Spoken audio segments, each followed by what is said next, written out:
I'm so sorry. I've asked God to forgive me years ago. I asked my precious Joni, and when this first came out, I said to her, I said, honey, I only want us to stay together if we really love one another, not for the ministry's sake, not even for our kids' sake. Right. And ladies and gentlemen, I love this woman.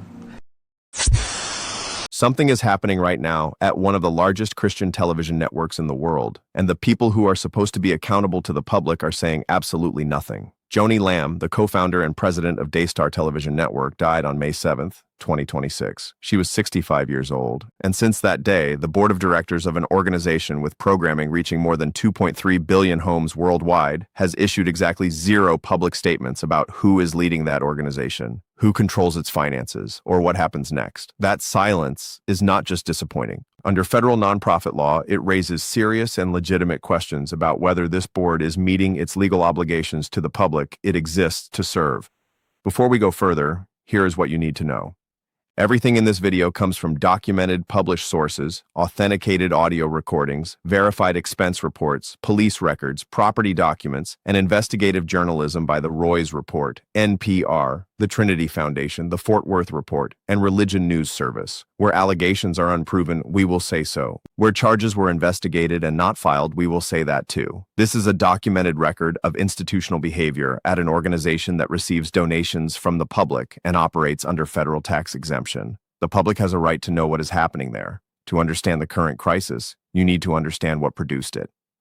Daystar Television Network was founded in 1993 by Marcus and Joni Lamb in Bedford, Texas. Over 3 decades, they built it into what the network itself describes as the second largest Christian television network in the world, carried on major cable and satellite systems in more than 2.3 billion homes globally. At its peak, the network reported more than $233 million in assets. In 2014, NPR published an investigation drawing on 6 years of audited financial records obtained through court filings. That investigation found pointed questions about financial transparency that remain unanswered today. Among its more significant findings was this: Daystar had secured IRS classification as a church rather than as a standard charitable organization. That classification carries a specific legal consequence. It exempts the organization from filing the public financial disclosure forms that most nonprofits are required by law to submit.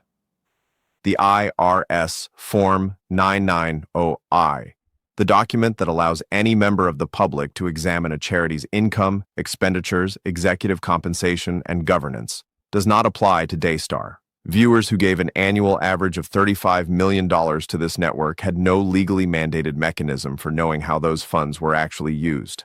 Marcus Lamb died on November 30th, 2021, after contracting COVID-19, a disease he had publicly discouraged his viewers from vaccinating against throughout that year. Before he died, Marcus had put a written succession plan in place. It named his son Jonathan as Joni's eventual successor as president of Daystar. Jonathan Lamb had worked at the network for years, rising to the position of vice president, co-hosting the flagship program Ministry Now alongside his wife Susie. By most visible accounts, the early period after Marcus's death was stable, and then in 2022, Joni began a relationship with Dr. Doug Weiss.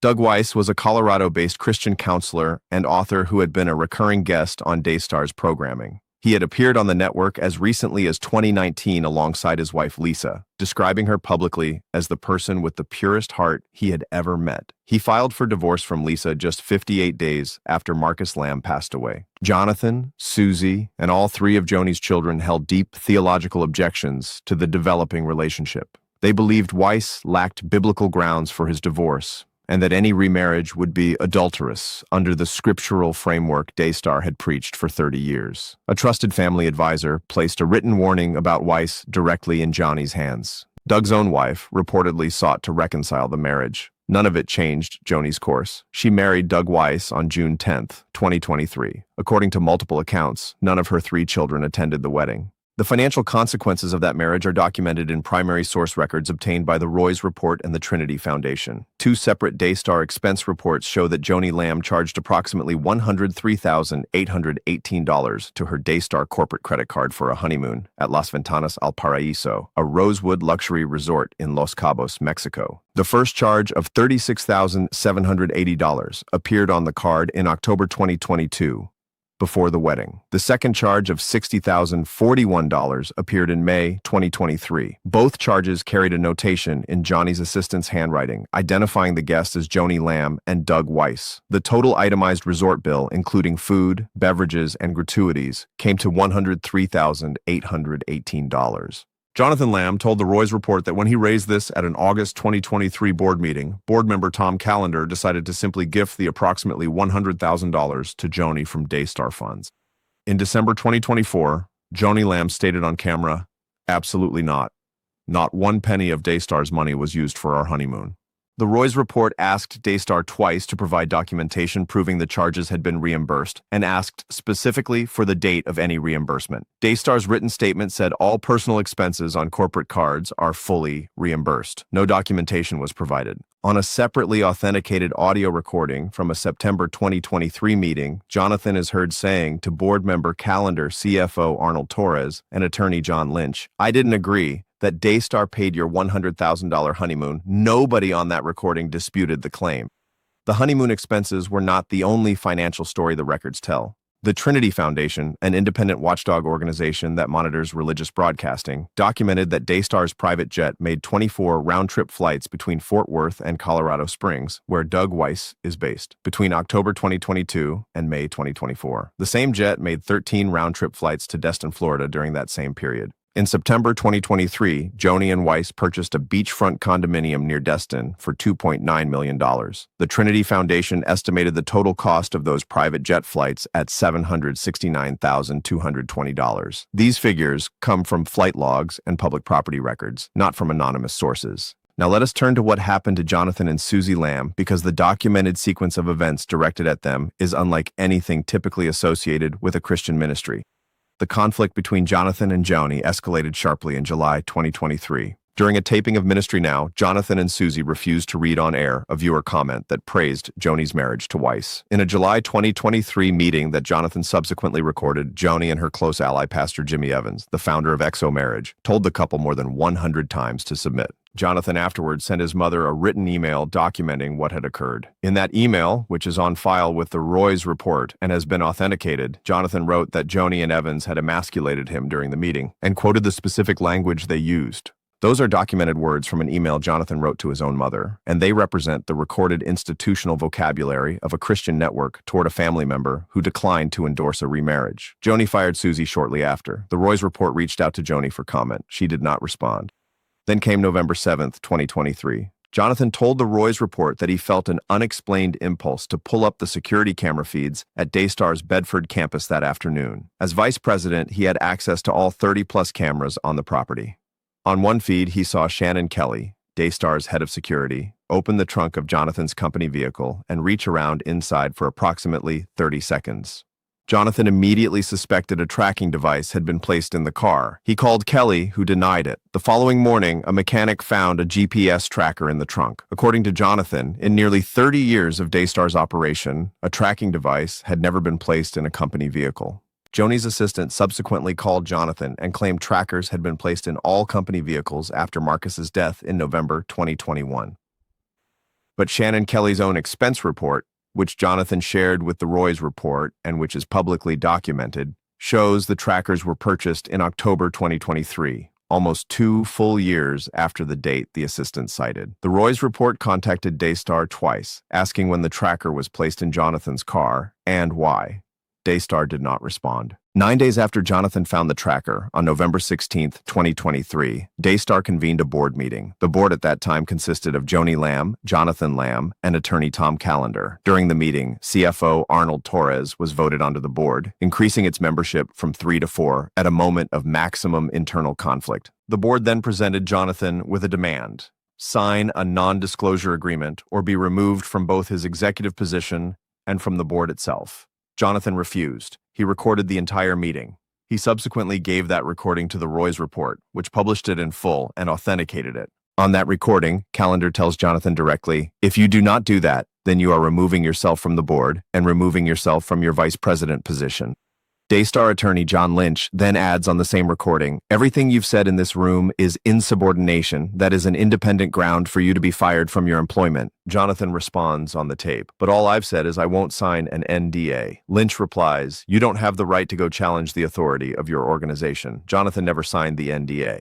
What followed over the next several months was a systematic financial dismantling of Jonathan and Susie's position at the network. Susie's salary was cut to a $1,000 monthly retainer. Her mother's position at Daystar was eliminated entirely. Her father was reassigned to a purchasing assistant role with a $20,000 pay cut and then fired in mid-April 2024. On April 4th, 2024, Arnold Torres formally notified Jonathan that he had been removed from the board and demoted to a manager role. His annual salary was cut from $250,000 to $150,000. He was placed on a formal performance improvement plan. His company vehicle was taken away. Tom Callender stated at the November 2023 board meeting that the succession plan Marcus Lamb had put in place naming Jonathan as next president was not in effect at all because Callender said he had never signed it. Then came September 6th, 2024, at 5:38 in the afternoon. Jonathan and Susie were driving on residential streets near their home with their children when they noticed a purple car following them. Jonathan released that footage to the Roy's report. 3 days later, on September 9th, Jonathan approached the driver on camera and asked him directly who he was. The man confirmed he was an investigator and said he could not disclose who had hired him. The vehicle's license plate was registered to a licensed private investigator named Jameson Bradley Parker. The Roy's report contacted Daystar twice, specifically asking whether Joni or the ministry had hired Parker. Daystar did not respond.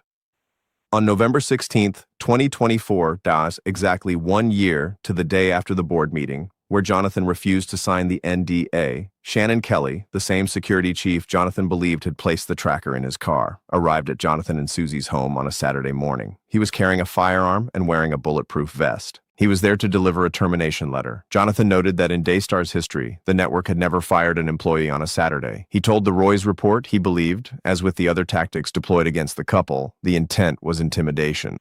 By the time of Jonathan's termination, the network's public profile was in visible deterioration. More than 30 major programming partners had departed Daystar amid the accumulating scandal. Joyce Meyer paused her program at the network in January 2025, citing the scandal directly. Greg Laurie and Jack Hibbs both removed their broadcasts. Hillsong and other major voices quietly exited the lineup. These were not fringe names. These were the anchors of Daystar's credibility and its audience relationships. People who had built their own ministries, in part through that platform, and who concluded, in the end, that continued association was not tenable. Now we come to Joni Lamb's final weeks, and to the most documented and most heartbreaking element of this entire story. Joni Lamb had been privately battling metastatic bone cancer, a diagnosis she had never disclosed publicly while she was alive. Her health declined sharply through early 2026. According to a close family friend whose identity was verified by Julie Roys of the Roy's report and whose account was corroborated directly by both Jonathan and Susie Lamb, something significant happened approximately 3 weeks before Joni died. Board member Tom Callender came to meet with her privately. Joni, despite being gravely ill, had her makeup applied and sat upright in her makeup chair for the full 30 minutes of their conversation.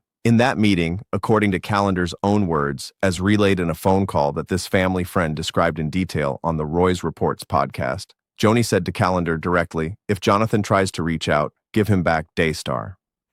When this family friend called Callender after Joni's death to discuss the possibility of a reconciliation meeting before the funeral, Callender reportedly broke down in tears on the phone. He said, "According to the source, I have been waiting for this phone call." He then reached out to Jonathan directly. According to Jonathan, it was the first call he had received from Callender in a very long time, and the conversation was warm. Callender asked Jonathan if he would be willing to meet with his sisters. Jonathan said yes. But something changed after Callender spoke with Rachel Lamb Brown and Rebecca Lamb Weiss. The warm conversation stopped. The planned reconciliation meeting before the funeral did not happen. Jonathan was not called to his mother's bedside as she was dying. He was not warned that her condition was critical. He learned of his mother's death approximately 10 minutes before Daystar announced it publicly on social media. He was told by a corporate attorney, not by his family. According to this same source, Joni had been taken in her final days to the Oasis of Hope Clinic in Tijuana, Mexico, an alternative treatment facility, on the Monday of the week she died. She died on Thursday, May 7th, 2026, 4 days after leaving the United States. Her daughters, who were on air at Daystar that very morning laughing and talking, reportedly had no knowledge that their mother was dying. The source told the Roy's report she had sent Joni a personal text message during those final days expressing concern, and the response she received was cold and terse, a tone she said was entirely unlike Joni's normal voice in text, leading her to suspect Weiss was managing Joni's communications. Julie Roys was careful to note that Joni may simply have been too ill to respond personally, and that this was a suspicion and not a verified fact. What is verified is what happened at the memorial service. Jonathan and Susie attended. They were seated far from the family section and were not permitted on the stage. There was no photograph of Jonathan in the memorial slideshow. During his sermon, Pastor Gentez Franklin indirectly addressed critics of Joni from the pulpit in terms that those who heard it understood as a rebuke directed at Jonathan and Susie's public disclosures. 2 days after the funeral, on May 20th, 2026, at 11:39 in the morning, Tom Callender sent a text message to the anonymous source who had orchestrated the reconciliation calls. The text read, "Please correct your statement immediately that you spoke to the head of the board and that I said anything to you about what Joni's last wishes were. I did not share any such statement with you." The source told the Roy's report she was stunned. Those were not the words of the man she had spoken to days earlier. Jonathan Lamb issued a formal statement in response to this development. He said, "Learning that my mother's dying wish was for me to return to leadership at Daystar is both healing and deeply confirming. The estrangement between us was one of the most painful seasons of my life, and knowing that her heart moved toward restoration in her final days brings me a peace I didn't expect to feel so soon. Both of my parents, in their final days, pointed in the same direction. I remain ready to serve. Daystar has never belonged to any one person. It belongs to God and to the mission my parents sacrificed so much to advance." And that brings us to the question that sits at the center of everything that has happened since May 7th, 2026. Daystar Television Network is a 501c3 nonprofit organization. It is not a private company. It is not a family dynasty, even if it has sometimes been operated as one. A nonprofit board carries federal legal obligations that do not pause for grief, do not suspend during a leadership transition, and do not disappear because things have become complicated. Those obligations include the duty of care, requiring board members to act in good faith and make informed decisions. The duty of loyalty, requiring board members to place the organization's interests above personal and family interests. And the duty of obedience, requiring the board to operate in compliance with the organization's stated mission and governing documents. Since Joni Lamb died, the Daystar board has named no president. It has issued no statement about its current membership. It has made no public disclosure about financial governance following the loss of the person who, by all documented accounts, was deeply personally involved in every major financial decision. It has made no public accounting of the honeymoon expense records, the flight logs, or the documented discrepancy between Shannon Kelly's tracker purchase receipts and the date Daystar's assistant claimed the trackers were installed. And it has provided no public response to the documented account, corroborated by multiple named and verified sources, of Joni Lamb's dying wish for her son. This is a network broadcasting into more than 2.3 billion homes that solicits donations from the public every single day it is on air. By its own IRS classification, it is a church. The financial transparency obligations that most nonprofits must meet through public tax filings do not apply to it. That gap between public accountability and operational opacity was first documented by NPR in 2014. Over a decade later, it is still there, and the board's silence since Joni Lamb's death has made that gap impossible to look past. There are questions the Daystar board has a legal and ethical obligation to answer publicly, and that donors, viewers, and the broader community this network claims to serve have every right to ask. Who currently serves on the board? Who holds executive authority over financial decisions? What is the status of the succession plan both Marcus and Joni Lamb reportedly indicated should result in Jonathan's return to leadership? What has happened to the documented honeymoon charges? What is the current governance structure of a network that just lost the person who was, by every account, its operational center of gravity? These are not theological questions. They are not family questions. They are governance questions. And they are precisely the questions that a functioning nonprofit board is legally required to be able to answer at any time. Marcus Lamb died and left a written succession plan naming Jonathan. Joni Lamb died and reportedly expressed a private wish to a board member that also named Jonathan. Both parents, according to the documented record, pointed in the same direction. Whether the people currently controlling Daystar choose to honor that remains, as of the date this video was published, entirely unresolved. Jonathan Lamb has said he is ready to serve. He has said this was never about a title, never about ambition, and that it is about faithfulness to a calling both his parents recognized. He said it without bitterness, under a childhood photograph of himself and his mother, in a statement that ended with 9 words, "Thank you for your prayers. God will carry us through." That is the son Joni Lamb raised. And somewhere in the final weeks of her life, sitting upright in a makeup chair, in pain, talking to the man who had served as her board anchor for decades, it appears she finally said so herself. If you have been watching the Daystar story and want to read the primary source documentation behind what you just heard, the Roy's Report at roysreport.com has the full body of authenticated reporting on this story, including the board meeting audio, the expense reports, the GPS tracker purchase receipts, the police records from the Colleyville investigation, and Julie Roy's full interviews with Jonathan and Susie Lamb. All links are in the description below. If this video gave you something to think about, share it. Subscribe for ongoing coverage as this story continues to develop. And leave a comment telling us what question you believe deserves the most urgent public answer from Daystar's board. We will be here when new verified information becomes available. Thank you for watching. Sao, Mara, Sao, Nine, Ban.